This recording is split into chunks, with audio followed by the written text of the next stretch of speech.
Halo hai semuanya teman-teman, apa kabar? Berjumpa lagi bareng saya Aryan Surya, sahabat kamu dari Pagar Kehidupan. Kali ini dimanapun kamu berada, saya kembali mendoakan kamu, semoga kamu dalam keadaan yang bahagia, dalam keadaan yang baik, penuh sukacita dan pastinya semakin mendekati kebenaran sejati dalam hidup ya, amin. Bicara soal kebenaran sejati, hal itulah yang akan kita bicarakan kali ini teman-teman. Banyak sekali sahabat-sahabat Pagar Kehidupan yang bertanya banyak pertanyaan yang ujung-ujungnya sebenarnya dasarnya mereka mencari sebuah kebenaran sejati. Tapi ada satu pertanyaan yang saya menunggu untuk ditanyakan tapi sampai detik ini pun, mohon maaf belum pernah ditanyakan. Padahal pertanyaan ini bersumber dari ketakwaan mereka kepada pencipta mereka dan mereka ingin mencari sebuah kebenaran sejati yang paling sejati dalam hidup ini. Kebenaran sejati mengenai apa itu mas bro? Betul, kali ini kita akan berbicara mengenai pandangan saya, mengenai sang pencipta atau Tuhan. Jadi bagi kamu yang selama ini mungkin sedang terombang-ambing dalam hidupnya, bagi kamu yang sampai detik ini juga mengalami kebuntuan banyak dalam sektor hidup kamu, kamu sudah mulai putus asa, sudah mulai jenuh dalam melangkah. Izinkan saya kali ini ya, sebagai sahabat kamu, untuk kembali berdiskusi kepada kamu mengenai bagaimana cara saya memandang Tuhan, sehingga hati kamu insya Allah dengan izin Tuhan bisa menjadi lebih damai apapun, sekali lagi, apapun keyakinan atau agama yang kamu anut. Oke? Jadi begini teman-teman, kalau kita berbicara mengenai Tuhan, pasti ada juga sahabat Pagar Kehidupan yang bertanya, Mas bro, kenapa kok kita bicara soal kebenaran terus dikaitkan dengan Tuhan? Karena pada dasarnya, pertanyaan yang paling besar yang ada di dalam benak setiap manusia adalah cuma dua. Yang pertama, siapa yang menciptakan kita di semesta alam dunia ini? Dan yang kedua, apa tujuan kita di dunia ini? Betul nggak? Nah, sumber permasalahan kamu terbesar dalam hidup kamu karena kamu tidak pernah melibatkan Tuhan dalam hidup kamu, karena sebenarnya kamu kurang percaya bahwa Tuhan itu ada nggak sih? Betul atau enggak? Pasti betul. Nah, oke mas bro, sekarang kalau kita bicara soal Tuhan atau Sang Pencipta, ada nggak sih sebuah cara yang bisa membuat gue meyakini bahwa Tuhan tuh bener-bener ada gitu loh? Nah, saya punya fakta menarik. Faktanya begini teman-teman, nggak peduli agama kamu apa, nggak peduli keyakinan apapun yang tertulis pada KTP kamu, sebenarnya tidak semua orang yang beragama itu 100% yakin loh bahwa Tuhan itu ada. Sekarang, tanpa mengurangi rasa hormat saya kepada kamu, tanpa kita berbicara mengenai masalah dosa, tolong saat ini juga saya minta kamu jawab dengan jujur ya. Apakah kamu benar-benar meyakini bahwa Tuhan itu ada? Saya tanya sama kamu, yakin nggak bahwa Tuhan itu ada? Kalau kamu mengatakan yakin, kenapa sampai detik ini kamu masih galau dalam masalah kamu? Nah loh, ups, sekali lagi ya. Kalau kamu yakin dengan keberadaan Tuhan, kenapa sampai detik ini kamu masih menggalau dalam masalah kamu, kamu masih menggerutu dalam hidup kamu? Loh, emang apa hubungannya mas bro? Jelas, kalau kamu meyakini Tuhan itu ada, kenapa kamu menganggap bahwa semua masalah dalam dunia ini adalah masalah yang harus kamu tanggung sendiri?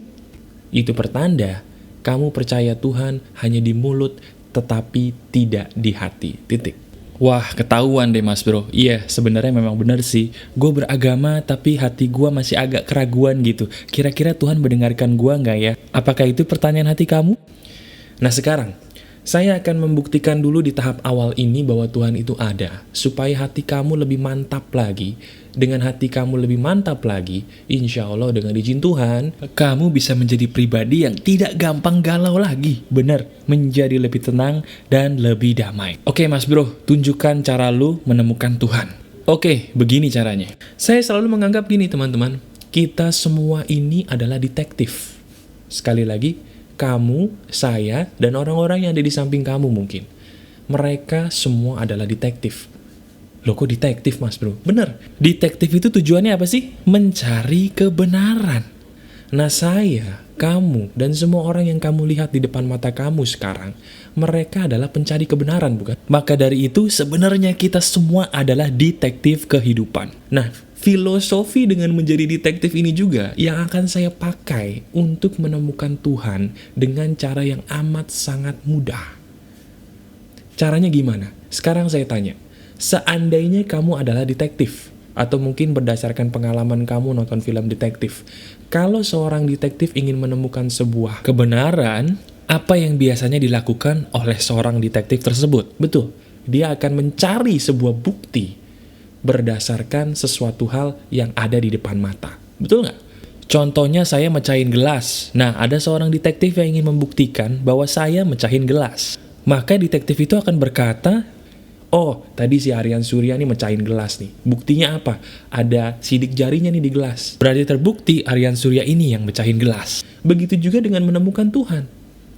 Cara menemukan Tuhan adalah dengan melihat hasil karyanya. Sekali lagi, tahap pertama untuk menemukan Tuhan itu ada apa tidak, dengan melihat hasil karyanya. Betul. Hasil karya yang ada di depan mata kamu, itu kalau bahasa Inggris disebut dengan signature of God. Hasil karya Tuhan. Jejak bahwa Tuhan itu ada. Nah oke Mas Bro, tanpa panjang lebar, bisa nggak tolong jelasin cara pandang lu untuk menemukan Tuhan melalui ciptaan-ciptaannya? Caranya gampang. Oke, sekarang kita praktek ya. Sekarang juga saya minta tolong kamu praktek. Sekarang dimanapun kamu berada, kalau kamu bisa melihat langit, saya minta tolong lihat langit. Kalau kamu mungkin di tempat kerja yang ada jendelanya, sambil melihat langit, kamu mendengarkan suara saya. Kalau mungkin kamu sedang berada di dalam sebuah ruangan, kamu bawa handphone kamu keluar rumah, lihat langit saat ini juga. Betul, saya minta tolong kamu pandangi langit saat ini juga. Silakan. Jika memang sudah, sekarang pandangi langit itu baik-baik. Nah sekarang saya tanya sama kamu, dengan langit yang sering kamu lihat atau sedang kamu lihat saat ini, apakah kamu merasa bahwa ini adalah hasil karya yang terjadi secara kebetulan? Kamu jawab dulu, apakah langit yang kamu lihat saat ini, kamu merasa yakin betul bahwa langit yang indahnya bukan main ini terjadi secara kebetulan? Anggap saja ceritanya kamu masih keras hati dengan mengatakan, iya mas bro, gue yakin banget Tuhan itu gak ada. Gue yakin banget bahwa langit ini terjadi secara kebetulan. Oke, anggap saja itu betul. Supaya kita gak debat, anggap saja itu betul. Sekarang kita ambil contoh kasus. Contoh kasusnya adalah begini. Kamu bayangkan gelas keramik terindah yang pernah kamu lihat. Kamu bayangkan gelas kesukaan kamu. Gelas kesukaan kamu yang bentuknya, warnanya, coraknya, kamu bayangkan gelas itu. Kamu sekarang bayangkan. Gelas yang kamu suka itu, anggap saja sekarang saya pegang. Saya pegang gelas itu, indahnya bukan main, coraknya bagus bukan main, kemudian saya bilang ke kamu begini, bro, lu suka gelas ini ya? Suka. Lu harus percaya bro, bahwa gelas yang lu suka ini terjadi secara kebetulan. Bayangkan kalau seandainya saya memegang gelas kesukaan kamu tadi dan saya mengatakan perkataan demikian. Apa yang kira-kira kamu bakal lakukan kepada saya? Betul, kamu akan menganggap saya gila. Kalau saya bilang gitu ke depan muka kamu, apa yang kamu lakukan? Kamu akan mengatakan, dasar gila lu. Lu kurang tidur ya kemarin malam ya? Tidur lagi ya? Otak lu kayaknya belum beres deh. Betul nggak? Pasti kamu akan mengatakan itu ya. Nah sekarang lucunya adalah begini. Kalau kamu saja meyakini bahwa gelas kesukaan kamu yang indahnya bukan main tadi itu ada yang menciptakan. Dan kalau kamu saja marah seandainya gelas kesukaan kamu ini saya katakan tercipta secara kebetulan tanpa ada penciptanya, kenapa kamu ngotot bahwa langit yang lebih indah dari keramik tadi tercipta secara kebetulan? Anehnya bukan main, sungguh aneh. Ibarat kata orang yang tidak buta tapi tidak bisa melihat, orang yang tidak tuli tapi tidak bisa mendengar. Karena apa? Hati mereka buta. Nah sekarang mas bro, oke, gue akuin gue salah. Sekarang gue nanya balik sama lo. Apa sih yang menyebabkan hati seseorang itu menjadi buta, tidak bisa melihat tanda-tanda kebenaran dari Tuhan? Ada penyebabnya nggak mas bro? Ada. Hal itu karena manusia tidak mau menggunakan akal. Titik. Kalau manusia tidak mau menggunakan akal, manusia itu akan menjadi orang yang paling bodoh sedunia. Mohon maaf, paling bodoh sedunia. Tidak peduli IQ-nya berapa, tidak peduli pendidikan terakhirnya apa, tidak peduli dia siapa.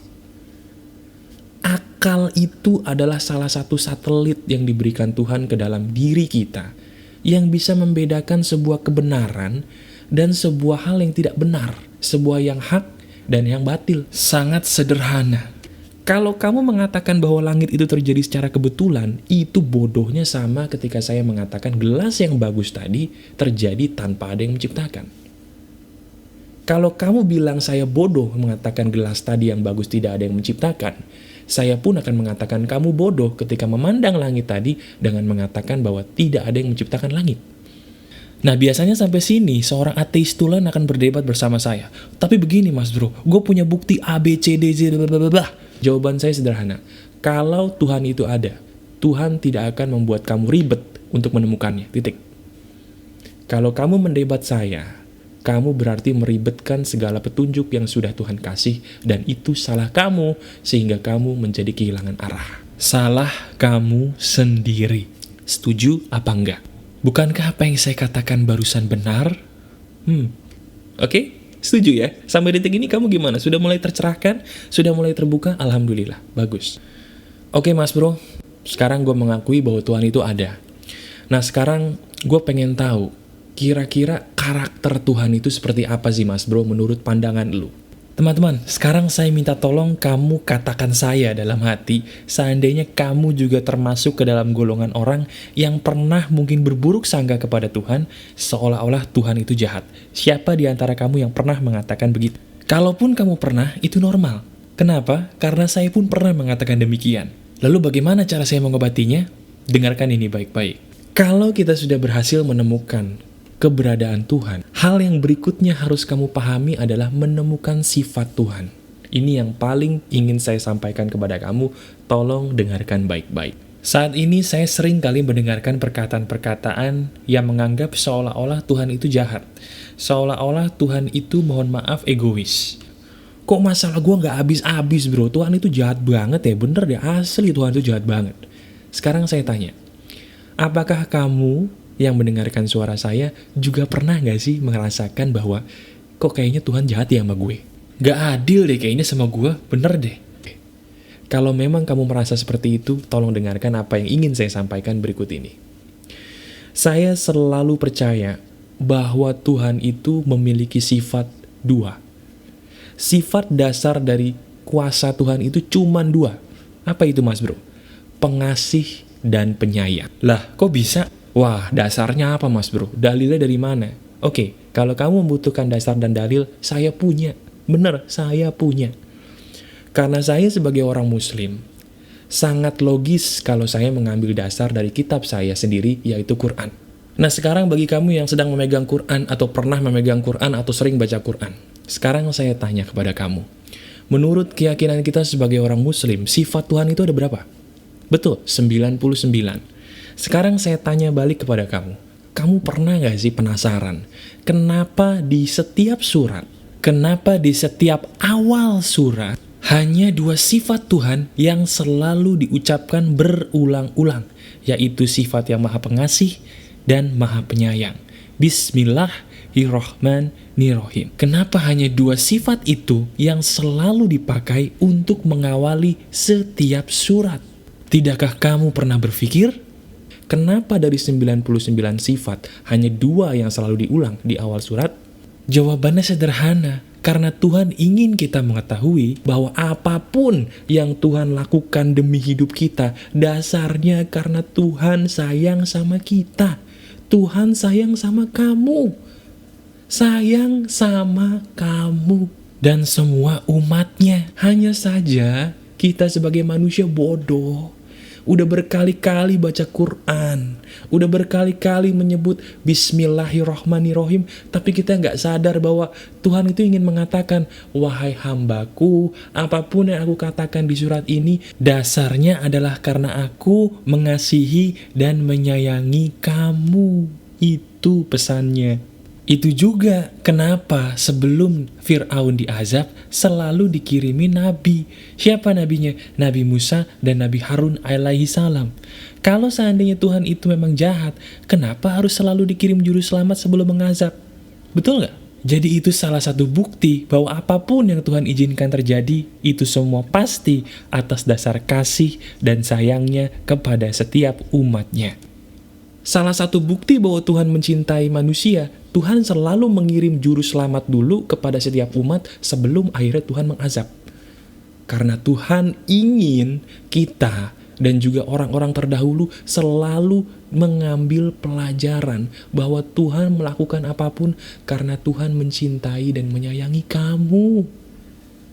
Tapi kalau kamu gak mau nurut, ya kamu pun akan ditegur, bahkan diazab, bukan karena Tuhan benci kamu, karena Tuhan mencintai manusia-manusia setelah kamu, supaya mereka menjadi manusia yang lebih baik daripada kamu. Nah, sampai detik ini, sekarang kamu sudah memiliki bukti bahwa oh iya ya, bener juga ya. Kalau dipikir-pikir mas bro, setiap hal buruk yang terjadi dalam hidup gue, pasti ada hikmahnya juga ya mas bro ya. Yang membuat gue tuh mau gak mau jadi orang yang lebih baik gitu. Yang mau gak mau membuat gue jadi orang yang lebih dewasa dan lebih tegar di kemudian hari. Jika memang kamu sudah sadar, alhamdulillah. Sekarang, di tahap yang terakhir ini, saya ingin mengajarkan kamu praktek. Setelah kamu mendengarkan saya panjang lebar tadi, sekarang saya akan menutup audio atau video ini dengan sebuah praktek yang mudah-mudahan, dengan izin Tuhan, mengembalikan kamu ke jalan yang benar. Sekarang saya minta tolong dimanapun kamu, saya minta tolong kamu untuk tutup mata. Sekarang kita akan menjadi orang yang menyadarkan diri dengan apa yang ingin saya katakan kepada kamu. Teknik ini berguna untuk mengembalikan kesadaran saya sebagai makhluk Tuhan yang kadang-kadang lupa kepada Tuhannya dan akhirnya kembali ke pelukan Tuhan yang Maha Kuasa. Dimanapun kamu, sekarang saya minta tolong kamu tutup mata. Kamu tutup mata kamu, dan sekarang kalau kamu bisa, kamu taruh tangan kamu di atas dada kamu. Benar, taruh tangan kamu di atas dada kamu, apapun keyakinan kamu, apapun agama kamu. Ikuti saya. Kamu pejamkan mata dan kamu katakan mengikuti perkataan saya ya. Dengarkan baik-baik. Ya Tuhan, saya mengakui bahwa diri saya bodoh. Selama ini saya hanya mengatakan apa yang ingin saya katakan. Selama ini saya melihat langit-Mu, tapi saya lupa kepadamu. Selama ini saya membaca kitab-Mu, tetapi tidak menyadari bahwa apapun yang Kau berikan kepada saya, sebenarnya karena Engkau mencintai dan mengasihi saya. Dan tidak akan sesuatu pun terjadi tanpa adanya izin-Mu. Engkaulah yang menuntun saya kepada video ini. Engkaulah yang membawa saya kepada teman saya ini. Engkaulah yang mengizinkan saya untuk terbuka pikirannya terhadap hidup saya sendiri. Ampuni saya Tuhan, saya bodoh, saya selalu mencintai-Mu Tuhan. Ampuni saya, maafkan saya, ampuni kesombongan saya, ampuni kebodohan saya. Terima kasih Tuhan, karena Engkau mengizinkan saya untuk mendengarkan video ini. Saya mensyukuri, saya sangat mensyukuri kasih sayang yang Engkau berikan kepada saya dengan adanya semua peristiwa yang terjadi dalam hidup saya. Terima kasih Tuhan, Engkau sangat baik. Terima kasih atas cinta yang Kau berikan kepada saya. Aku mencintai-Mu ya Tuhan. Wahai Tuhan yang Maha Pengasih, Maha Penyayang, maafkanlah saya. Terima kasih, dan terima kasih. I love you Tuhan, I love you so much. Amin. Kalau kamu sudah melakukan dengan benar apa yang saya katakan tadi, kamu bisa jadi akan menitikan air mata dan akan menjadi orang yang lebih sadar bahwa selama ini kamu juga sama seperti saya yang dulu menjadi orang bodoh yang selalu banyak komplain dan banyak marahnya dibandingkan syukurnya. Nah, oleh karena itu, siapapun kamu, setelah kamu mendengarkan video ini, saya tidak mau lagi kamu menjadi orang yang salah jalan. Lakukan hidup kamu dengan hati yang lebih bersih saat ini, dengan banyak melakukan perbuatan cinta kasih, dan selalu andalkan Tuhan dalam setiap permasalahan kamu. Itu dia kuncinya.